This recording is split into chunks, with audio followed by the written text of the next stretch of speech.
What's the difference between a lecturer and an assistant professor? What's a reader? And can you be higher than a professor?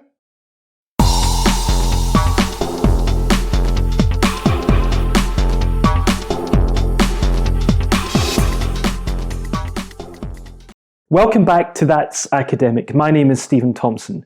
I'm bringing you videos, interviews, and hacks with the objective of demystifying academia. And in this episode, I thought I would speak a little bit about different academic titles and the hierarchy of academic ranks. Now, I do this with a little bit of trepidation because it varies so much from country to country, and even different institutions within one country can have a number of variations here. But let's start off with the UK system, okay? Because I know many of the people who are looking into this channel are based in the UK. Most people start off as a lecturer, okay? Now, lecturer here is not usually what a lecturer is in the United States. In the United States, a lecturer is often below the UK's lecturer level. So most people would start off their academic careers in the UK as a lecturer. Now, the lecturer title itself does not necessarily just apply to one grade. So in some institutions, for example, it actually stretches over a couple of grades. So the pay differential between the lowest and the highest paid lecturer can actually be quite substantial. Now, if you're being promoted as a lecturer, it might simply be from one grade of lecturer to another grade of lecturer. But generally speaking, the next level above lecturer in the UK would be a senior lecturer. Typically that only applies to one grade, but of course in some institutions there are variations. So generally you would start out at the lecturer level. Then you would be looking to move up to the senior lecturer level.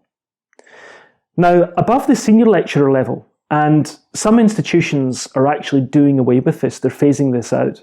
Sometimes there's a little grade which is called reader. Now, this might be part of the senior lecturer pay scale, or it might be separate. So reader, historically, I'm led to believe, was a period when one was preparing themselves for a chair, for being a full professor, and the title reader was supposed to reflect a readjustment of their duties in preparation for that. Now, there are some institutions where there are no readers because the title has been done away with, but there are also some departments where the title exists, but there's simply no one at reader level because this position might simply be leapfrogged altogether, or people might not be appointed at this level. So we have lecturer at the bottom, then senior lecturer, maybe reader depending on the institution, and then above that we have professor. Now, professorships would tend to fall into two categories. Those could be what are called personal chairs or established or endowed chairs. Now, established or endowed chairs are always there in the institution, okay? They have often been set up as a result of some kind of donation or gift or bequest or legacy. Now, the chair might be vacant. There might be no holder in that particular chair, but the actual position is always there, whether it is actually filled or not. By contrast, a personal chair is a chair or a position which is not always there. It's not there on a permanent basis. So the chair there is created with either the appointment of the person to that chair or the promotion of the person to that chair, and the position will cease to exist once that person perhaps retires from the institution or moves somewhere else. I think it's also worth saying that within the full professor title, there is a very, very broad range of pay scales which can apply. So in many institutions, there can be 3 or even 4 different scales of pay which are enjoyed by full professors. Now, what that means often is that the highest paid full professors in a university can be earning more than double what the lowest full professors are earning. So the actual pay differential between the highest paid lecturers and the lowest paid professors is actually a smaller pay differential than the difference between the lowest paid professors and the highest paid professors. So you cannot simply look at someone's title and infer too much from that about what they're getting paid, for example, or even necessarily the level at which they are operating. Now, obviously, a full professor is usually going to be more experienced than a lecturer, but some professors might be Professor 1, for example, and some other professors are Professor 3 or 4, which would be a much more experienced and an established profile, which would lie behind that person's appointment or promotion to that level. So you also shouldn't therefore assume that simply because someone is a full professor, that they have no more development in terms of pay or in terms of grade, because a Professor 1 then wants to become a Professor 2, a Professor 2 wants to become a Professor 3, and so on. So basically, in the UK, we have lecturer, senior lecturer, reader maybe, and then professor, which is a very wide range of pay and also duties which apply at the full professor level. Now, I cannot profess expertise or close familiarity with every system here, but another system I can speak about with, one which I'm very familiar with, is Hong Kong, because I worked in Hong Kong for 8 years. And Hong Kong more closely follows the US model, where typically there are 3 main levels of appointment. There are assistant professors. They're broadly equivalent to lecturers in the UK. Then there are associate professors, who are broadly equivalent to senior lecturers or readers in the UK.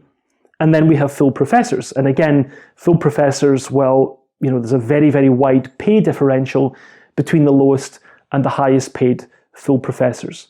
Some of the Hong Kong institutions also have a chair professor, which is even higher than professor, but that's not the case, I don't think, in all of the Hong Kong institutions. So a lecturer in Hong Kong is actually below assistant professor level. And some institutions or some departments don't even have lecturers. So ordinarily speaking, and there's a slight element of generalization here, but ordinarily speaking, a lecturer in Hong Kong would typically be at a lower level than a lecturer in the UK. Okay? An assistant professor in Hong Kong would typically be of a similar level to a lecturer in the UK. So it's all a little bit confusing when you try to translate between systems. Now, I know that in Australia, for example, associate professors are pretty much equivalent to full professors in the UK. So full professor is not even the same in every country. So in Australia, for example, they have associate professors. So actually the Australian system is a bit of a mixture of the UK and the US. Okay, so in Australia, typically you would have lecturers, then senior lecturers, then associate professors, and then professors. So I just said that associate professors in Hong Kong are a little bit similar to senior lecturers in the UK, but in Australia, they have those 2 grades separately. So Australian associate professors are definitely operating at a more senior level than Australian senior lecturers. So they have lecturer at the bottom, then senior lecturer, then associate professor, and then professor. So an Australian professor might be equivalent to, let's say, a chair or distinguished professor in Hong Kong, or some type of distinguished or endowed professor in the UK. And meanwhile, in the US, again, lecturers are at a lower level than lecturers in the UK, because again, US assistant professors are typically equivalent to UK lecturers.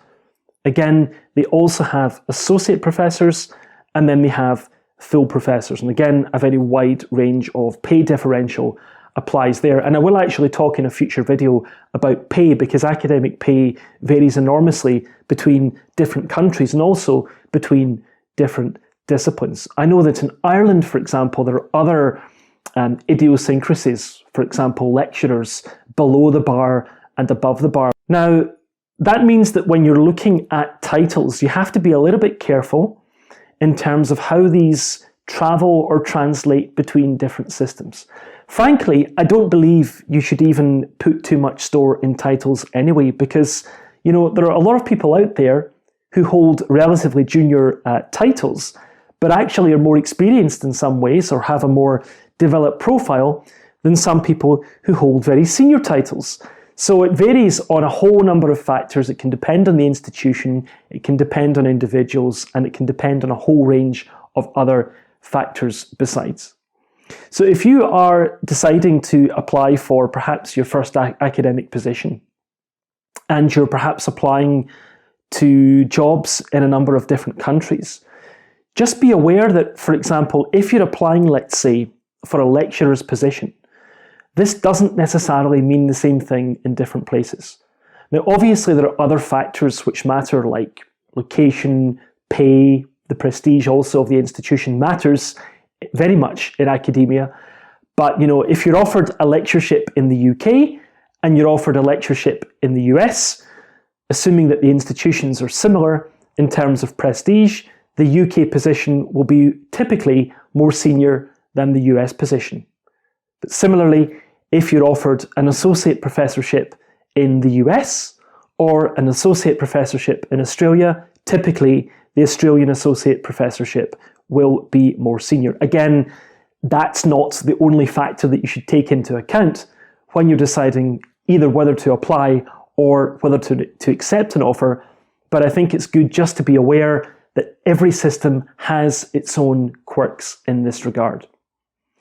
Now, I've said nothing about a number of other positions which arise. How do deans fit into this? What about emeritus staff or other kind of honorary title holders? That's maybe a topic for another time. And it's also worth noting that in some countries, so for example in the UK, there are often what are called different tracks. So you might have a research-heavy track and a teaching-heavy track, or a research-focused track and a teaching-focused track, and the titles might differ depending on which track you are appointed to. So on a more teaching-focused track, you might simply be called a lecturer, where on a more research-focused track, you might be called something like a research fellow, and then you might be promoted to senior research fellow and then to principal research fellow.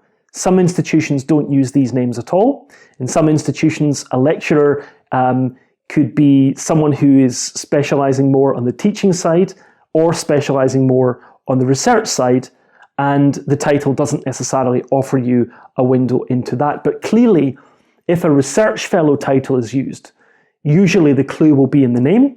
That person might have little to no teaching obligations, and similarly, a teaching fellow might have little to no research obligations. So it's all very complicated, and I'm going to speak more about this in future videos, but I hope that offers you an initial insight into academic titles and trying to make sense of the academic title hierarchy. I hope you found this short video interesting. I do have other videos up on this relatively young YouTube channel. Please check them out. Subscribe if you find these videos useful. Let someone else know who might benefit from these insights. But please do check in again on this channel, and I'm looking forward to seeing you again in another episode of That's Academic.